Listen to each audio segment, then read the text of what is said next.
Welcome to the Friends and Rivals podcast. Let's talk Devils and Islanders, let's talk Penguins and Rangers, but let's not talk about Flyers, cause they're a bunch of fucks, which no one can deny,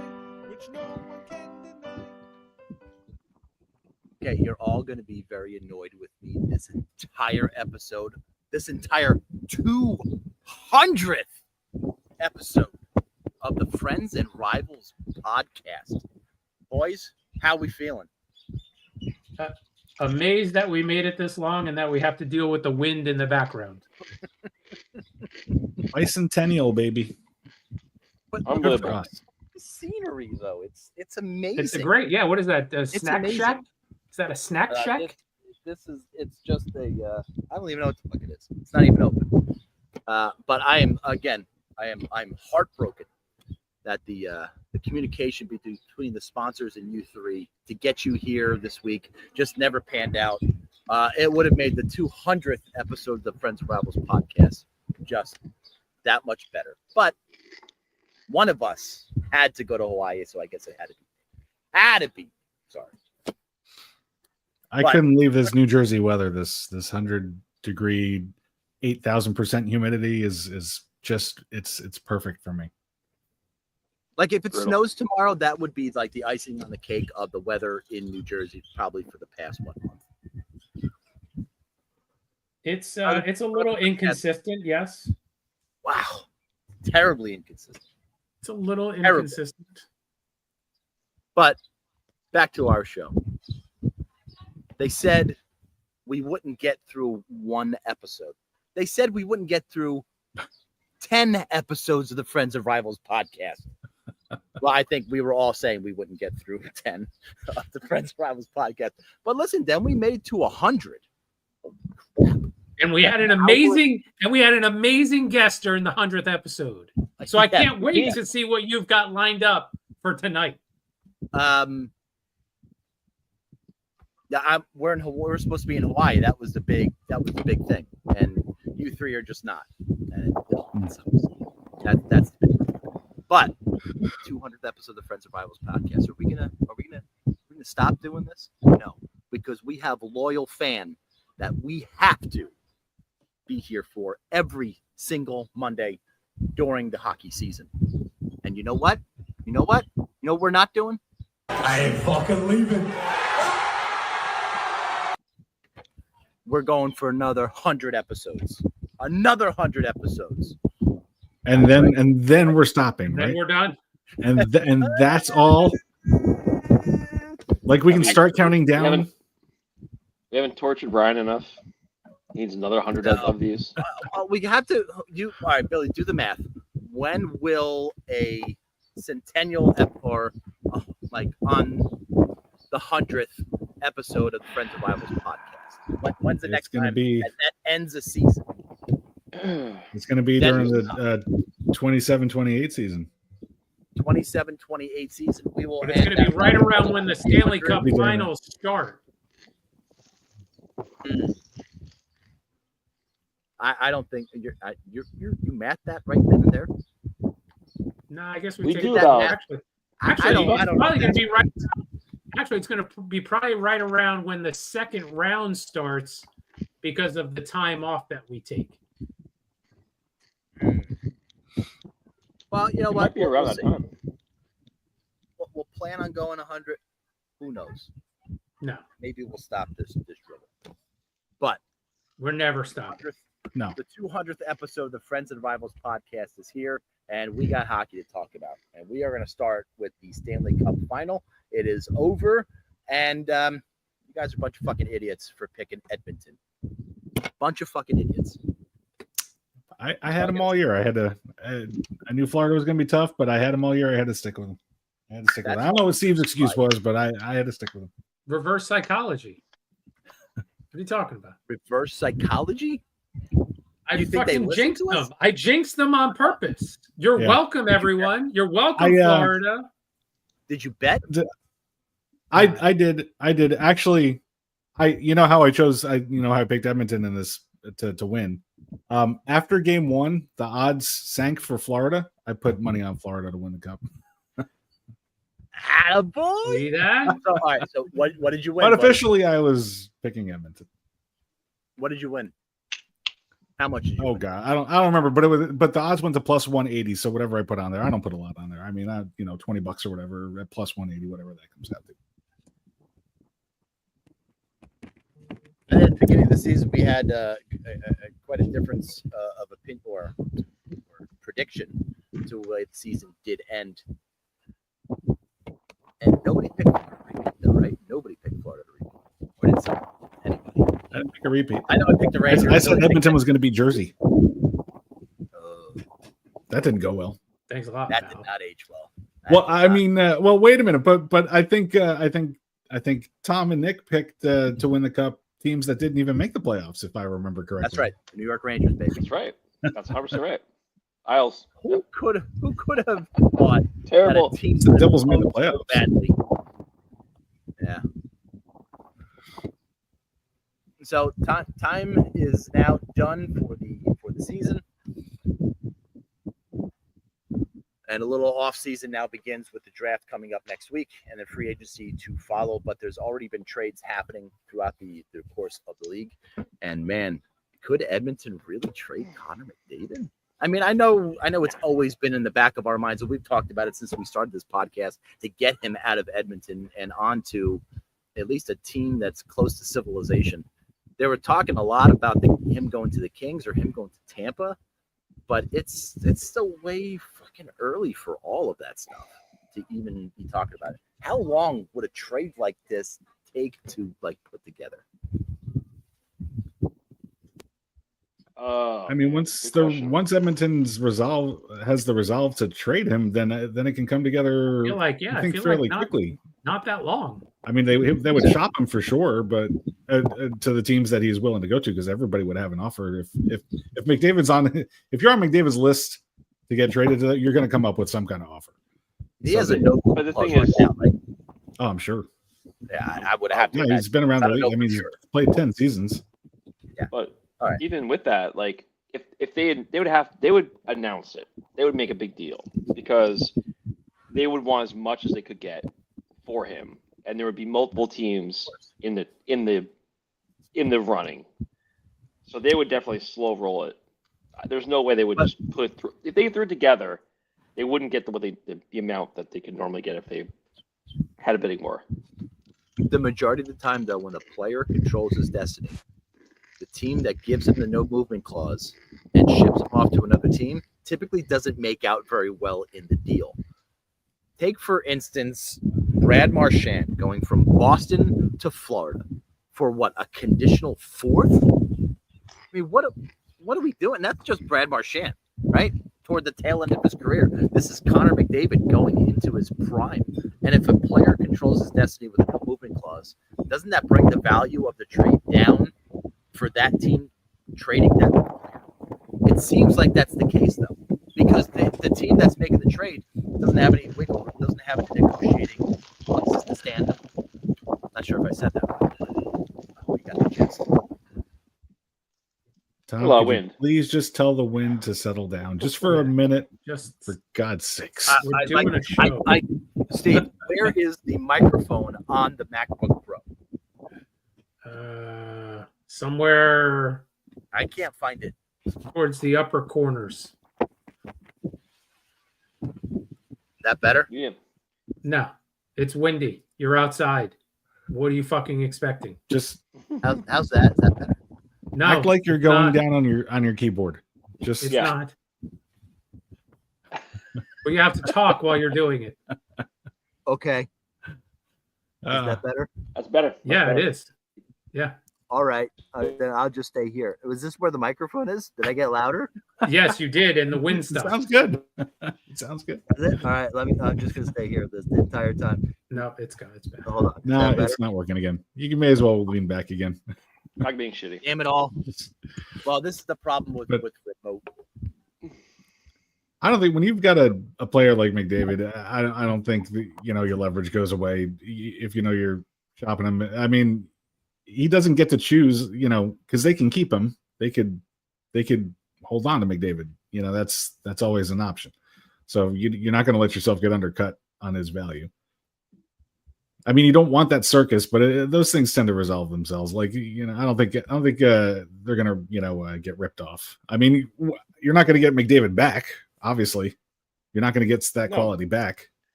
You're getting. Oh, Tom's muted. No, he muted himself. I know. I muted to hide the fucking wind.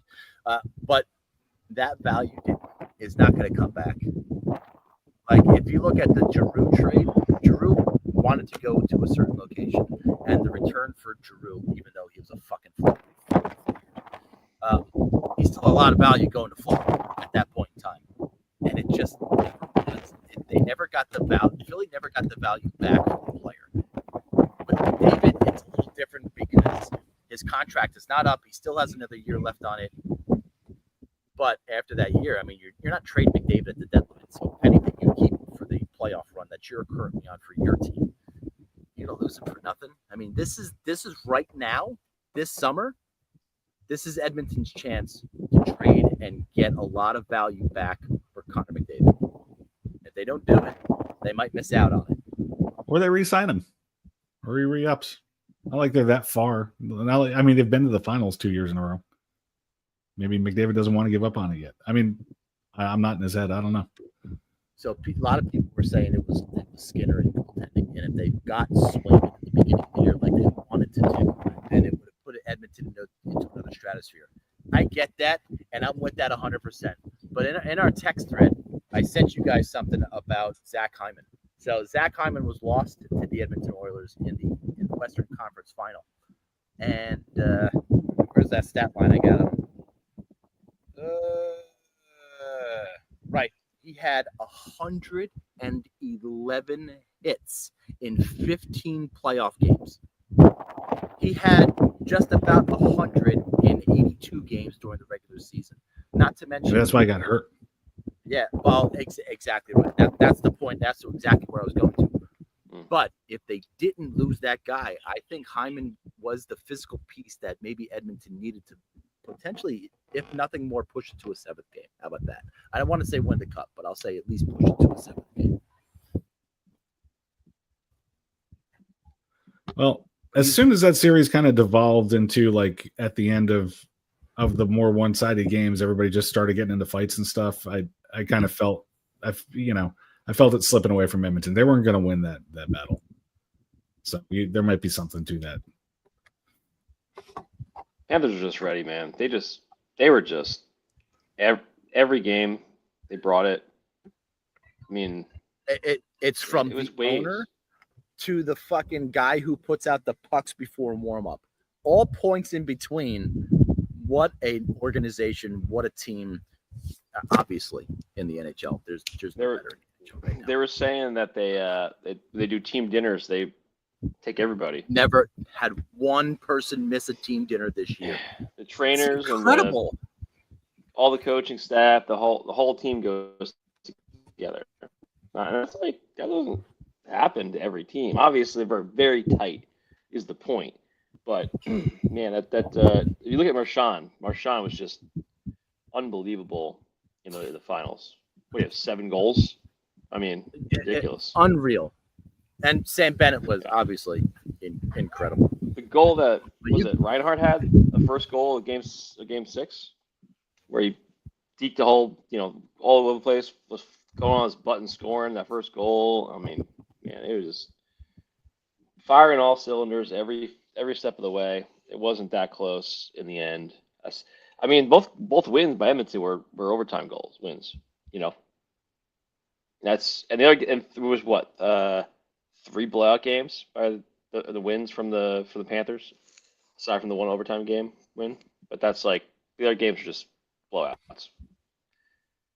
It's kind of crazy to think about it. Like the same teams last year, we're talking about it, and what Edmonton would have to do to come back and get over the hump.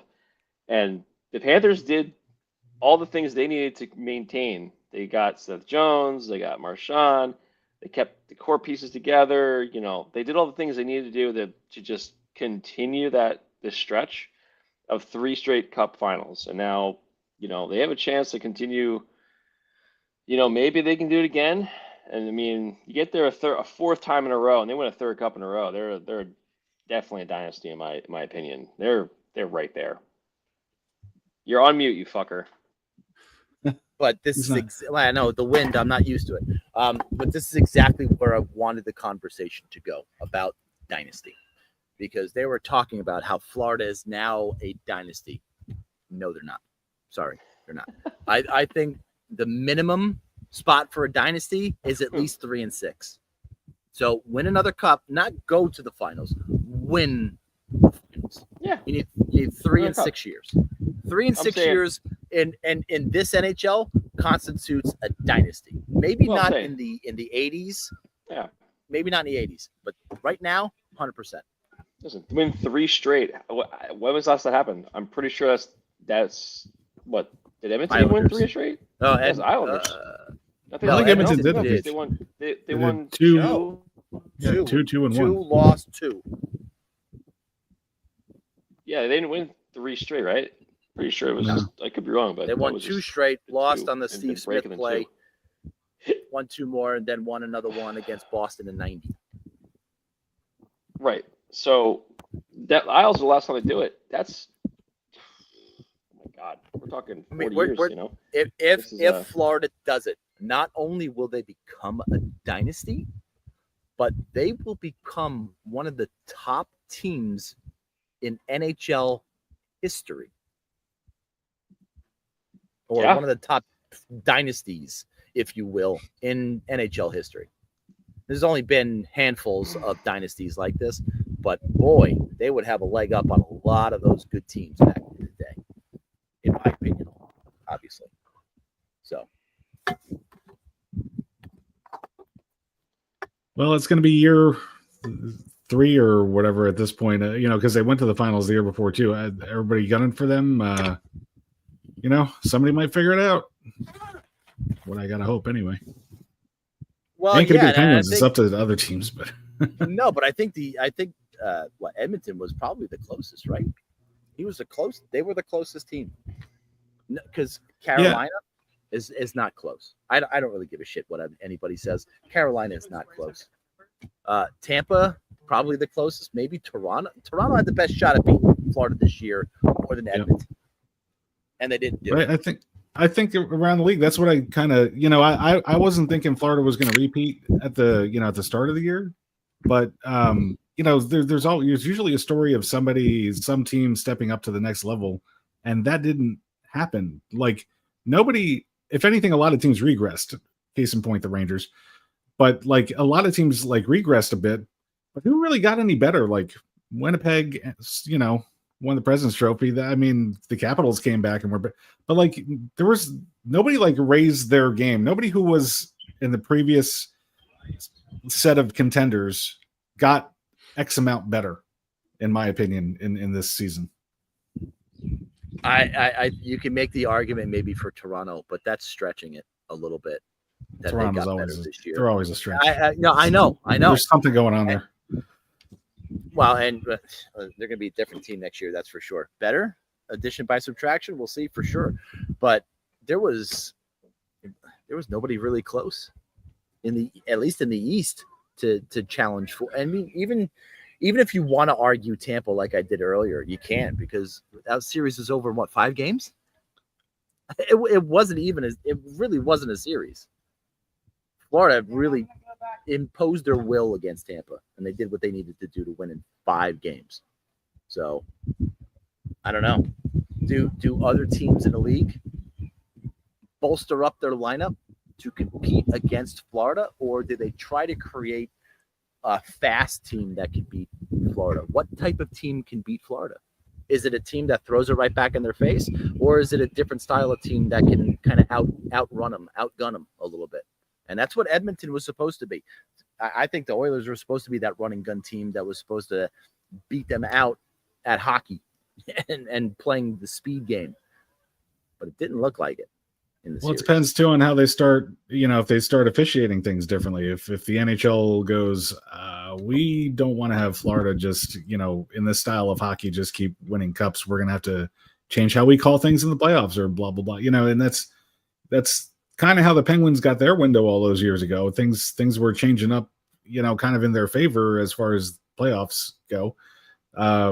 And that's what that's what the NHL does every now and then. But will they? I mean, if as things are now, I think you got to beat Florida at their own game, because I don't think you go in there with speed and take them out.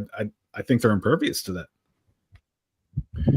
Carolina had a lot of cap space in the beginning of last year. I think they had like $8 million in cap space going into the year, which means they could have gotten another player to play on their team.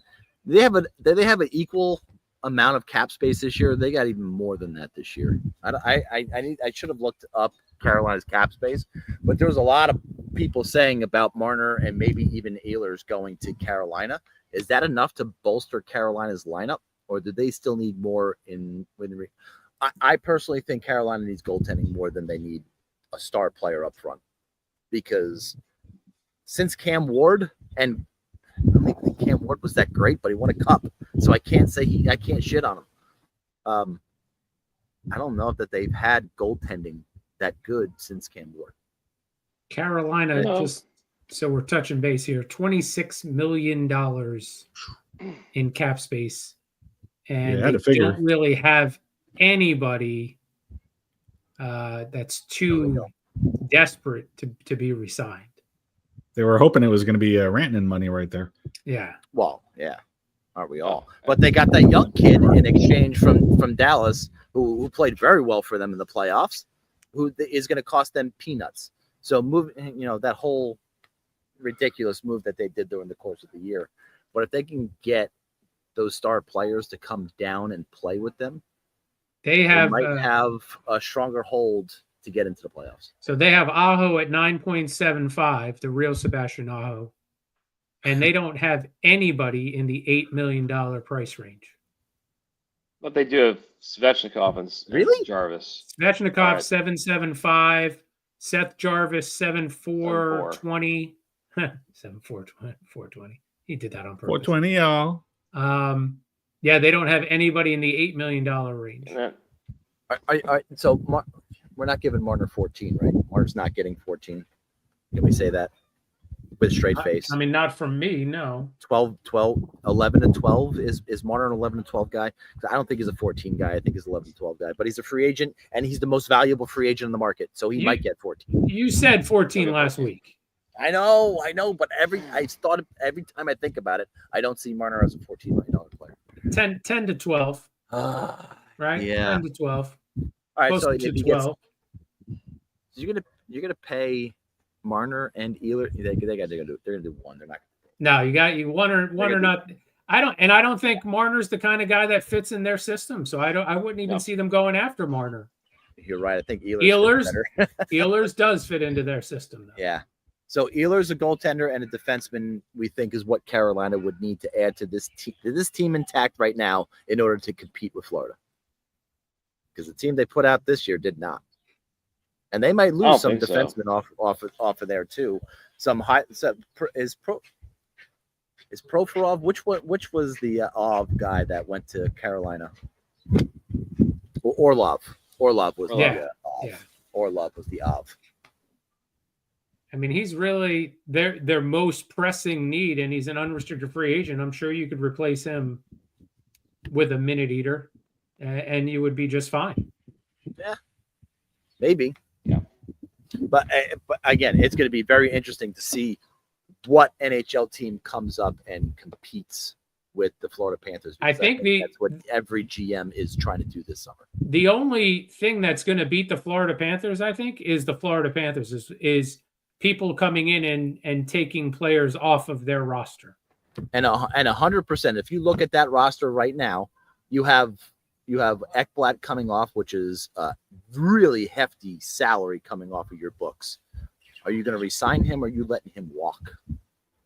I mean, and they missed Ekblad for what, 40 to 50 games? No, he missed 40 games last year, right? Because of PEDs. Stuff. If they can sign him, and now look, like Seth Jones is only $7 million a year because Chicago decided, they took on a quarter of his deal, so he's $7 million. We should talk about Seth Jones too. Jesus Christ, did he fucking play well in Florida? No pressure. That's the reason. He wasn't responsible for running the power play. He wasn't the one on the defense. He wasn't the guy. And that's what some of these guys need, is not to be that guy. That definitely helped Marchand to that point, like when you could just go there and do your thing without being like, the focus of, in the role that you were in the previous team. It definitely helps you out.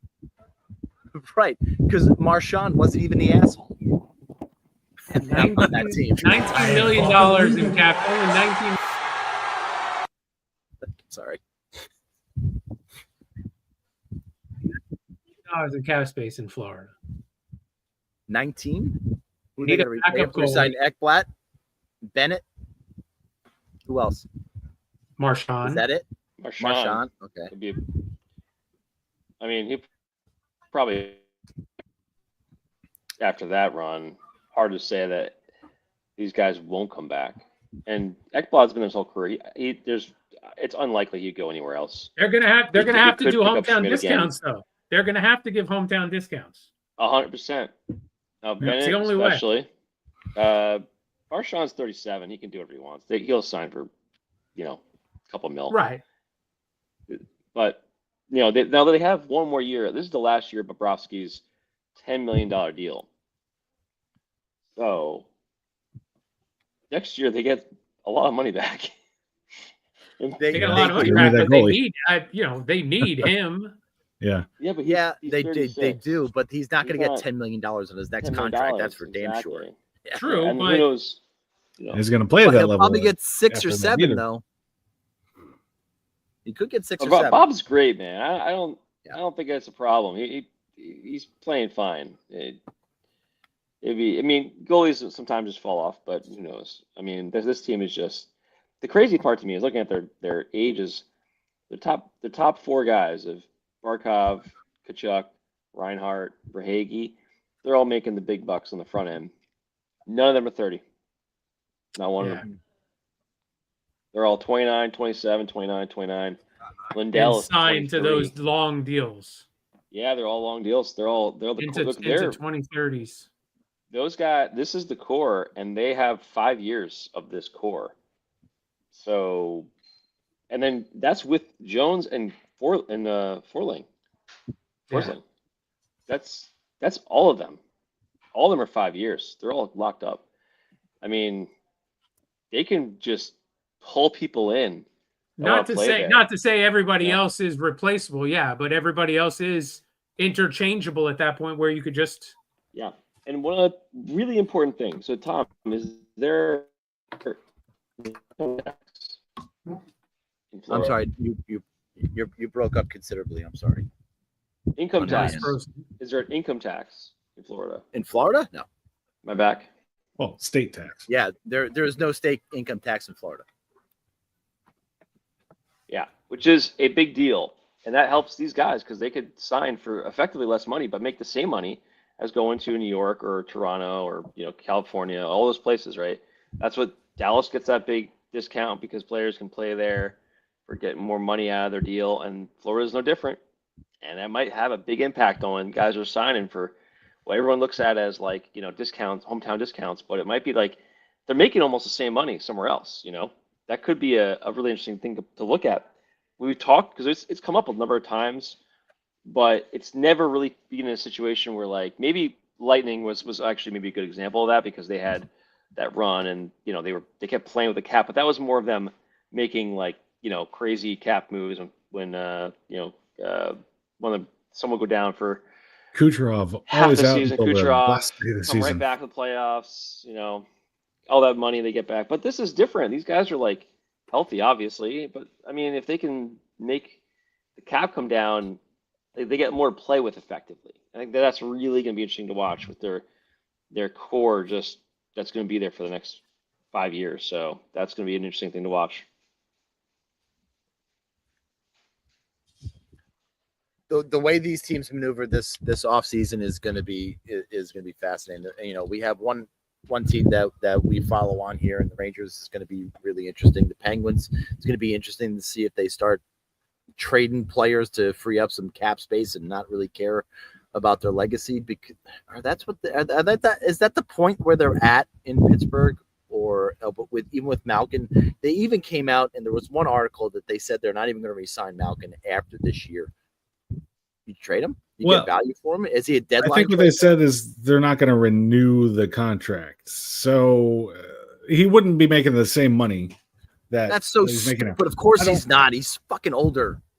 Well, yeah. So I don't think there's any guarantee, but like, you know, his role would significantly diminish if he chose to come back, I think is the point there. And I think that's definitely the right approach. He's making 5.5 this year or somewhere in that range? Is it 5.5? Something like that. 6-1.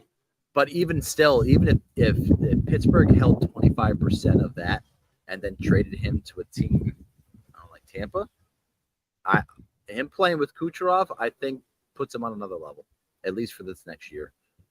Maybe see what he can do with the young, energetic Russian. You know, do it. God bless. I mean, yeah. And you're only holding on to what, $3 million at that for this year. If he did 50% at the high mark, it's still worth it. Yeah, absolutely. They're not aging like fine wine. It's time. It's time to move on. But is his legacy affected more if he's traded in the offseason or if he's traded at the deadline? Or does it matter? Neither doesn't matter. You're not affecting his legacy. No, yeah. I would agree. I would agree with you. But it's time for Pittsburgh to start making some move too. And we're all on the edge of our seats to see what the Icelanders do next week. And I'm on the edge of my seat, Tom, because are the Rangers giving up this pick or what? Are they giving up this pick or holding on to next year? Inquiring minds want to know. Fucking wait until the final seconds. I think it's obvious that you're going to hold on to this pick and give us next year's. Because I don't think Drury's fucking around with all this, anticipating that he's going to be bottom 12 again. I am on the same boat, but it's gonna fucking backfire. So it doesn't matter. I think so too. Hold on to it, and I want to see where that goes. I want you to hold on to it because I think it's going to get better. Because I think Drury's a fucking. I don't know. Go ahead. I think Drury's out to lunch. I think. Yeah, I did. I think Drury's completely. I don't think he's a good GM. There, I said it. I don't. I understand you want to call a couple of GMs in the league and let them know you have players available and see if there could be a deal. But what the fuck is it with this organization and letters? Why do we have to send league-wide letters? Does every GM in the fucking league do this? Or is this just specific to our regime?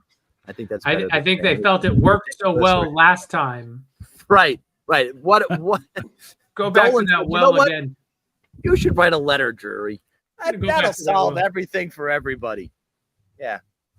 Didn't the regime get fired like right after that letter that they fucked? Anyway, whatever. It's just, if anything is about to happen in the NHL, it's in the week leading up to the draft. So here we are between now and next Monday's broadcast. There should be some movement, and there's already has been movement. Trevor Zegras was on the move. Chris Kreider has been on the move. So we're seeing a lot of players starting to move. I'm kind of happy Zegras is in Philadelphia, to be honest with you. The Flyers.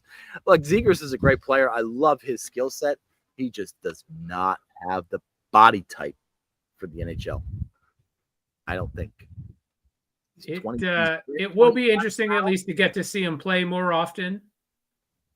Yes, and with maybe higher talent. You think Mitchkov is better than any of the young talent that Anaheim has?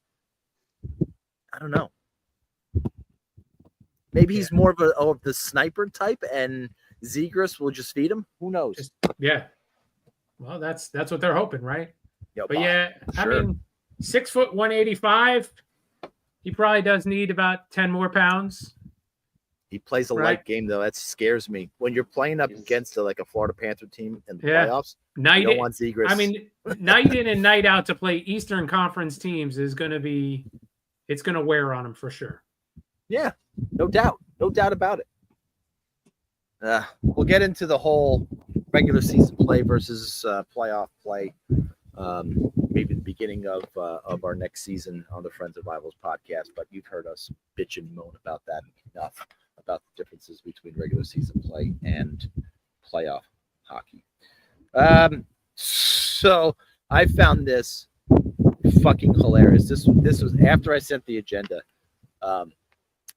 Today is Women's Night at Shea or at Shitty Field, and some of the Mets players. I promise. Some of the Mets players will be have changed their walk-up song to more of a women's flair, I guess. So, like for instance, Pete Alonso is going to come up to "Hips Don't Lie" by terrific. Exactly. Jeff McNeil, what are you doing? "What Dreams Are Made Of" by Hillary Duff. Speaking of hockey, she married a hockey player, didn't she? She did. But who's Reed Garrett? Reed Garrett's a pitcher whose time is he a starting pitcher or no, is he a relief pitcher? He's a reliever whose time is close to being expired. If he's a relief pitcher, why does he have walk-up music for batting? Because he runs in from the outfield.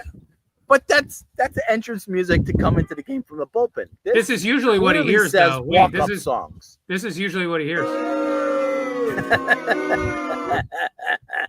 I think we found our scapegoat for losing 8 out of 9 games. Brandon Nimmo, man, I feel like a woman.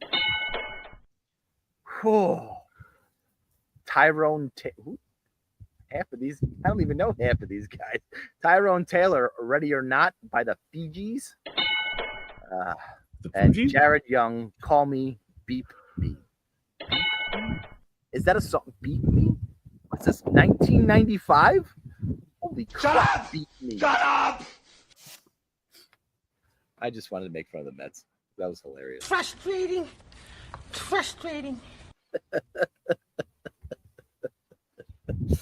Good Lord in heaven. And we were at 3 viewers when you started that segment.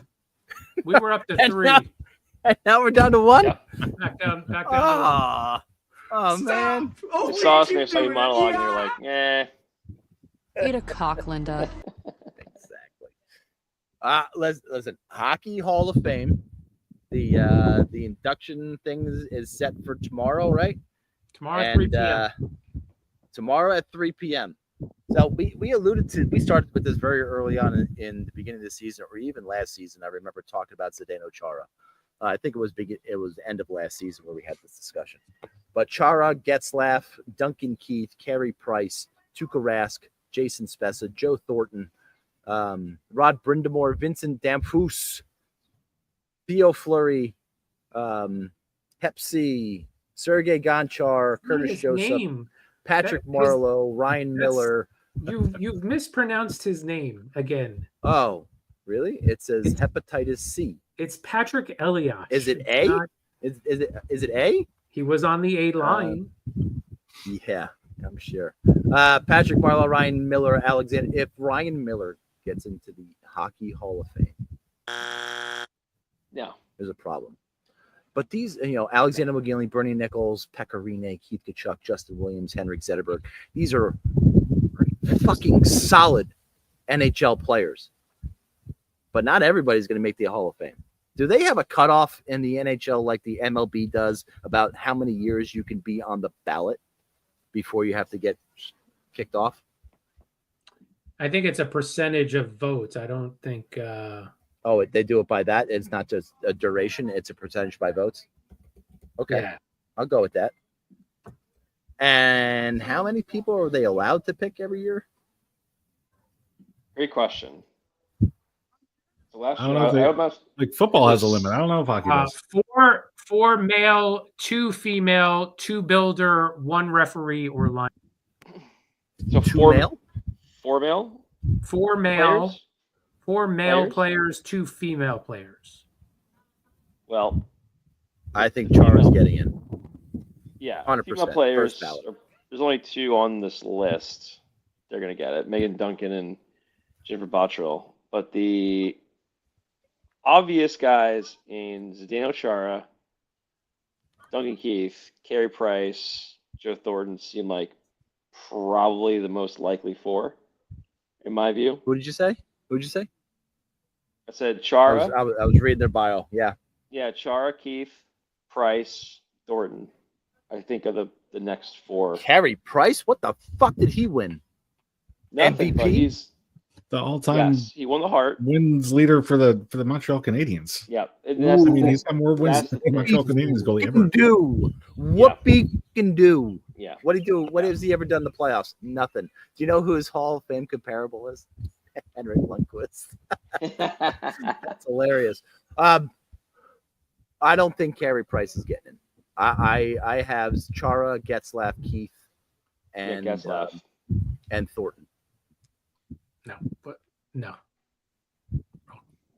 All right. This has got to be the year wanna- McGillney and or Eliash get in. This has got to be the year. Fuck They that. got What about McGillney, Eliash, Billy's got Listen- McGillney, Eliash, and Gonchar. Bernie Listen to Nichols. this. Listen to this interesting little tidbit under the balloting procedures section of the Hockey Hall of Fame. If, after the normal course of balloting in any given year, the number of male or female player inductees is fewer than the maximum, respectively, further balloting shall be conducted only involving any candidates who have been eligible for 15 years or more. So if they can't come up with 4, then they vote again, but only on people who haven't been elected for 15 years. Well, what the Bernie fuck? Nichols. Just, Here we people go. like it's like, oh, I forgot if he was any good or not, but I remember that name. So, oh, he's in the Hall of Fame now. That's That's I mean, but with this list, I think mean- it's rare that you can't come up with 4. And I think Eliash gets in over Joe Thornton. Joe I Thornton get again, it. it was just one of those guys who played the game for 30 seasons. The problem Right? with What it did he is do in that- San Jose? Oh, he had quite a few good seasons. Went They to the- didn't win. yeah, You He know, just compiled statistics, though. He was never the best He's got player hardware. in the league while he was in San Jose. He's Hart Trophy. He's got Art Ross Trophy. That His was- leading that was- scorer. that was Score. Boston though. Doesn't matter. Boston. It's a career. It's a career. It doesn't. No, But I'm I saying, get you. but how many years did he play in Boston? 8? 97 to 2005. 8 years. So 8 years in Then he Boston, played and then when did he retire? 15 in San Jose, 15 one years. with the Leafs, one with the Panthers. Well, we're going to throw those out because those were meaningless, right? Those were 2 meaningless years. So he played 15 years in San Jose, and all he did was compile statistics. He wasn't really an elite player for more than 3 of those seasons? Yeah, but he's got 1,100 career assists. Yeah, but he played for 1,100. 23 years. He's 14th in all-time scoring. With But he played for 23 139 years. It's hard But not to get him in. It It's really is a hard. He makes a case, man. He makes a very strong case. It's not like we're talking. What's his name? Who's also on this list of guys will never make it? Patrick Marleau, career, has 1,700, almost 1,800 games he played and never did anything, and he'll never get in. He'll never get in. He's the most average player to play 17 billion games. But he's not on like the top 25 scoring. All he has is plays most games ever. Solid all-star player. Once I think he was. It was pretty bad. He had like no hardware at all. Anyway, I think Thornton easily gets in. That's my take on it. I think he has enough hardware to get him there. I And agree. Being But top- let me ask you a question top about 15. one player. I want to ask you a question about one player because fuck Joe Thornton. Even if he gets in, he's probably a Hall of Famer. Because of the recent success of his son, you think Keith Tkachuk has more of an opportunity now to get into the Hall of Fame than he did if his kids didn't play in the NHL? No. No.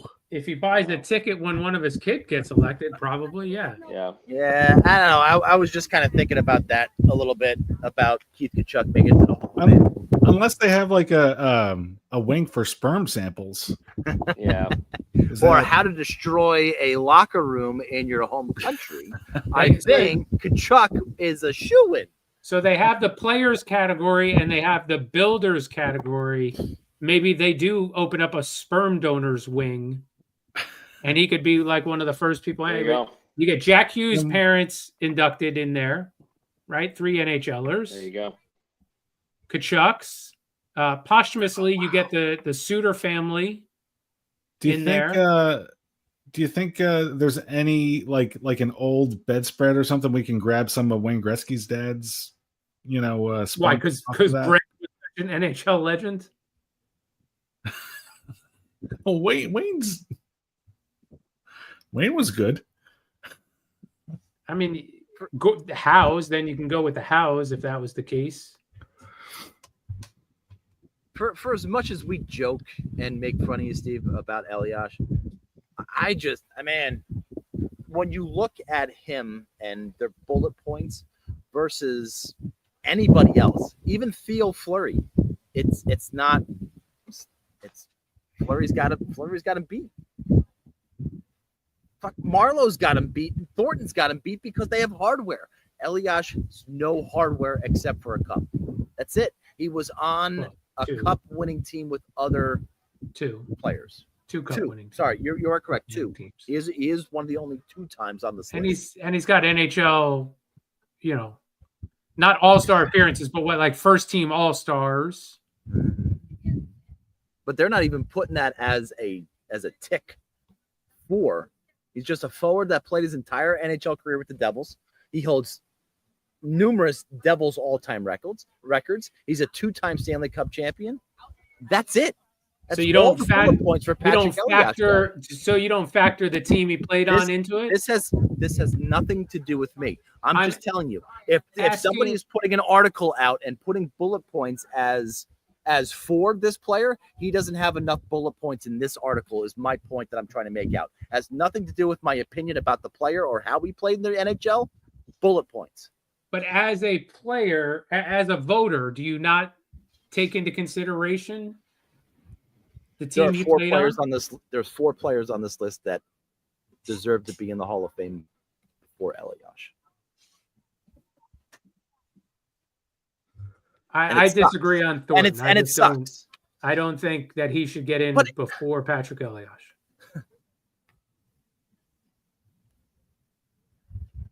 Even McGillney should get in before Elias. Oh, I agree with that. I can agree with that. McGillney was over a point per game in his NHL career. Fuck, you can even vote for fucking Justin Williams to get into the fucking Hall of Fame before Elias. Now you're just being an idiot. I think Elias should be a Hall of Famer based on some of the guys that are already in the Hall of Fame, but not, I mean, trying to compete him against guys that are not in, but against guys that are in, he does stack up, I think. But what's the difference? Interesting to see tomorrow doesn't change his career. 3 p.m. we will know Eastern Daylight Time. You get nothing.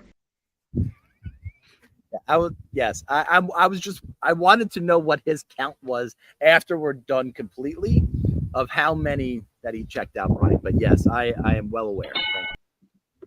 Thank you. Sorry, Bill. Now this is the wrong Bill. Around and get a picture. Ooh. All right, let's go to weekly WTF. So yeah, I don't know. The season's winding down, and I'm running out of ideas. So I figure we go with this or that.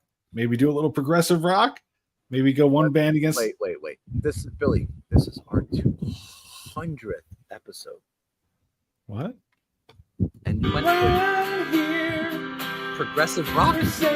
Yeah. We're skipping that. We're skipping this. We're just going right to the next segment. Oh. Let's go. Okay. All right, if you really want to. Wait. Moody Brews. We can skip this whole thing though. back in. Well, I was interested. I don't know about Steve. I was interested, Bill, from the word okay. go. All right. What do you guys think? King Crimson? Well, these are the two bands that a lot of people consider, some people consider the Moody Blues the first ever prog rock band. Some people say it was King Crimson. I have a question. I'm assuming that the top name is the one on the left. Bottom name is that's what we're going to do. Okay. Yeah. Okay, good. Yeah. Then it's, King Crimson is, that's Crimson's nice color.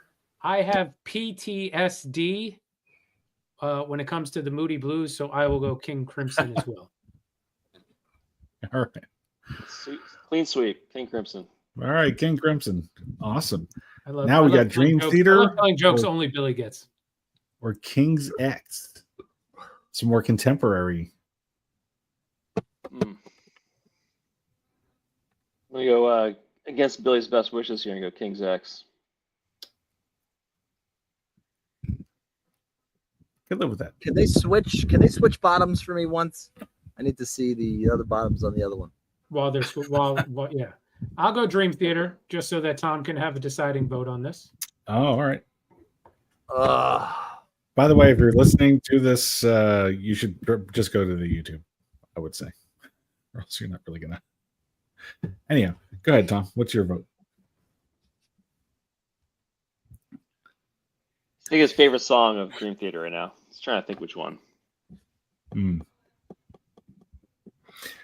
Maybe, Pull Me Under is like the one that they played on MTV a bit. Anything from... the second half of the 6 Degrees of Inner Turbulence album was just one song, really. Great. Let's go Dream Theater. Fucking great. All right. They suck. All right. Porcupine Tree or Stephen Wilson now? Stephen Wilson was in both of them. Steve Wilson. Okay. Porcupine Tree. Make Steve. I'm going to go Stephen Wilson only because she looks like she just sat down on a porcupine tree. What a good egg. And you know what she said?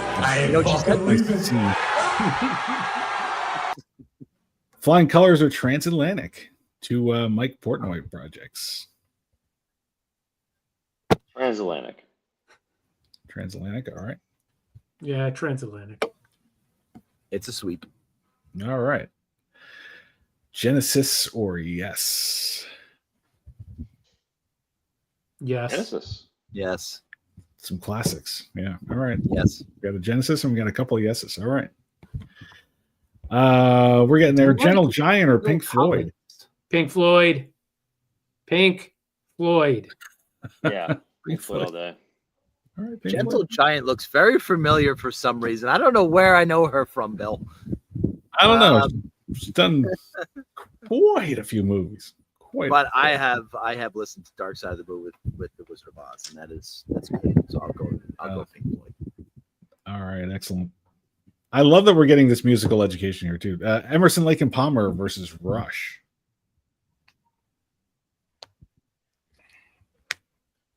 Belly button rings, tattoos. Very similar bands. Glasses. Yeah. I go with Rush, I guess. Yeah, I should have got one. The one on the right sometimes has slam. glasses too. Nick is right. This is a slam dunk. Yeah, Rush, right? Yeah, it's Rush. Rush. All right. It's Rush. It's slapping the bass. No. Slapping the bass. Slapping the bass.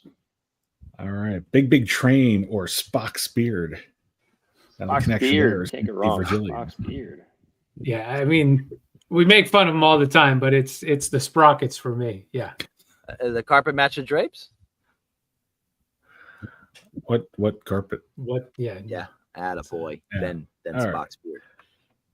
All right. Spock's Beard. Kansas or Haken? Is the French maid thing too cliche? No, it's the best. I love Kansas so much. No, it's not. No, it's not. Because you know what? When she takes that maid outfit off, there's still leggings. I have to put the vacuum in my fanny. Yeah, okay. Going with the Haken thing. Yeah, all right. Haken. All right. Way to go, Haken. Marillion or the Pineapple Thief? Topical. Well, she's just showing you where she hit it. It's the Pineapple Thief. Just trying to. I would have figured the stem of the pineapple would be sticking out. Maybe. Well, you can't tell yet. Wow, I didn't know she's that. Wow. I'm in Hawaii. I gotta go pineapple thief. All right. Pineapple thief. Pineapple thief. Okay. Gosh, I think this might be the last. No, this isn't the last one just yet. Okay, I think this is the penultimate. Neil Morse Band versus Cosmic Cathedral. Neil Morse. Neil Morse. Yeah, I'll do it. Morse. Oh wow. Because of the festival.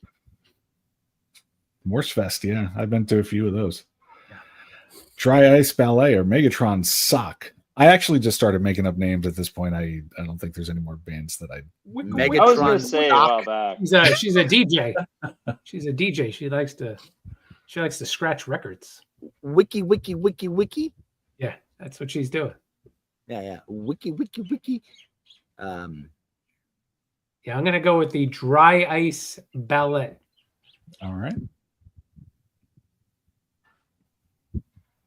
Megatron Sock.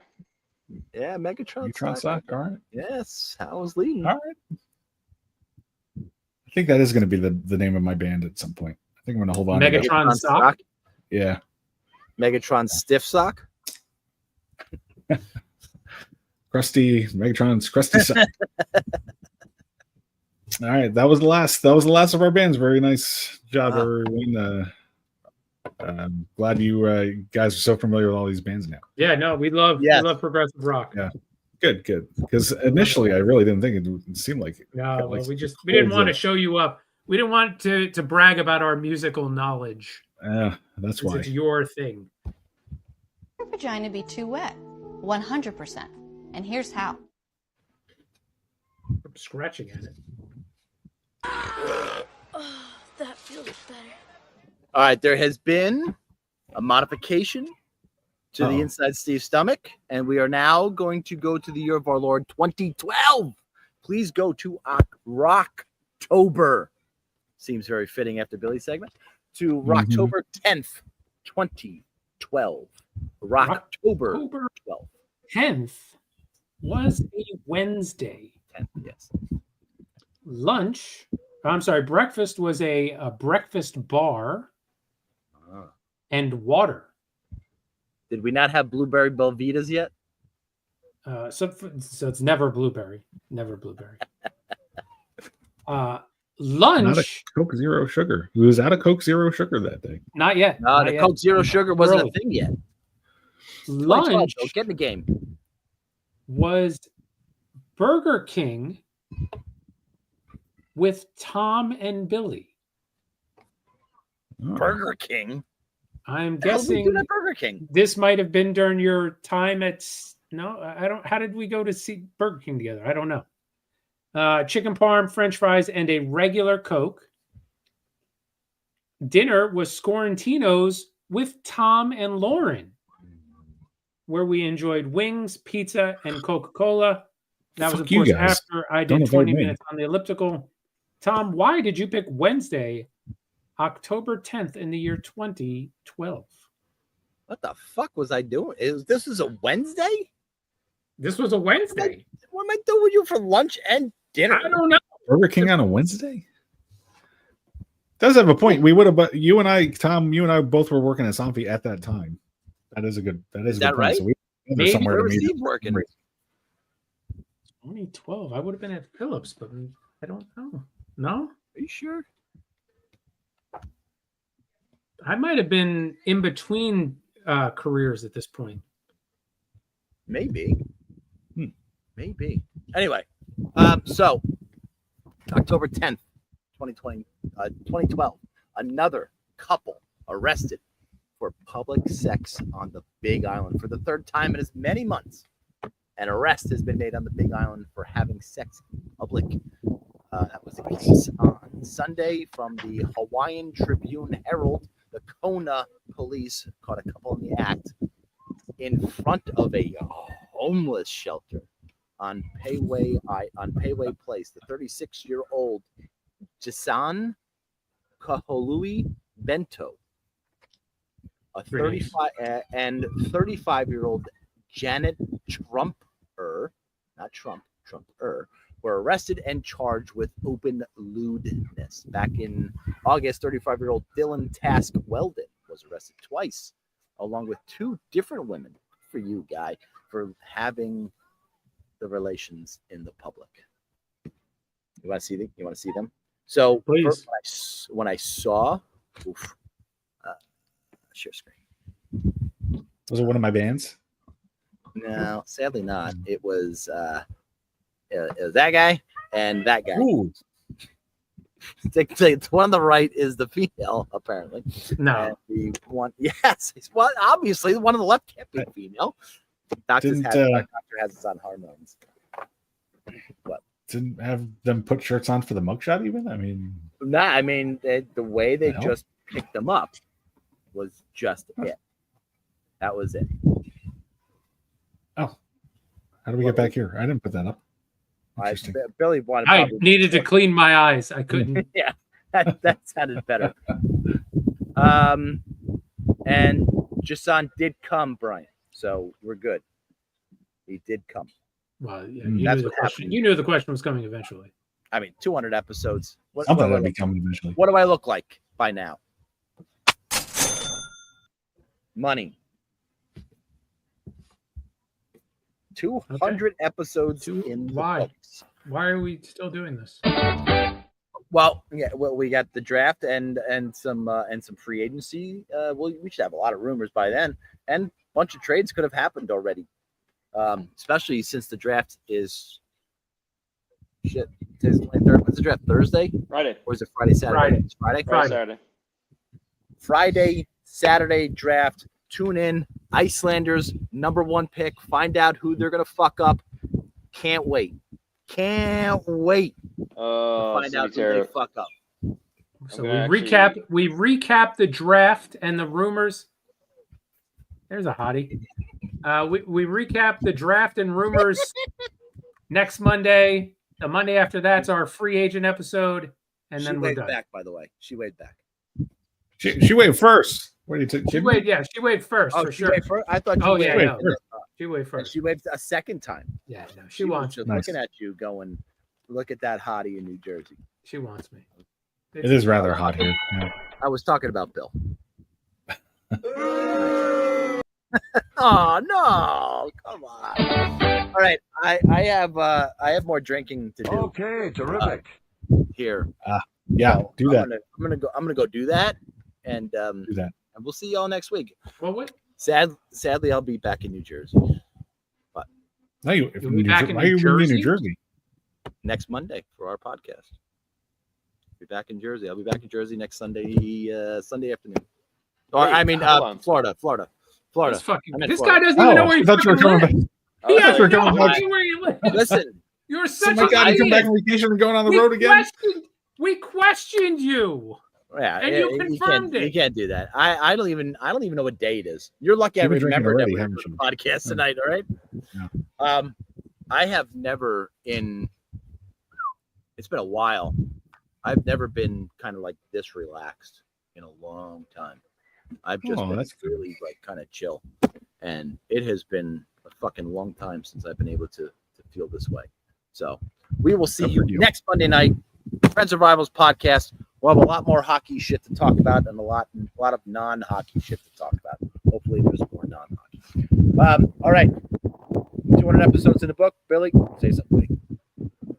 We didn't touch on basketball. So Game 7 went to OKC Thunder. And just want to say, Tyrese Halliburton, man, maybe next time don't piss off the basketball gods with the choking thing, with your father going after Giannis and all that kind of shit. Maybe you won't blow out your Achilles in Game 7 next time. All right. Peace out.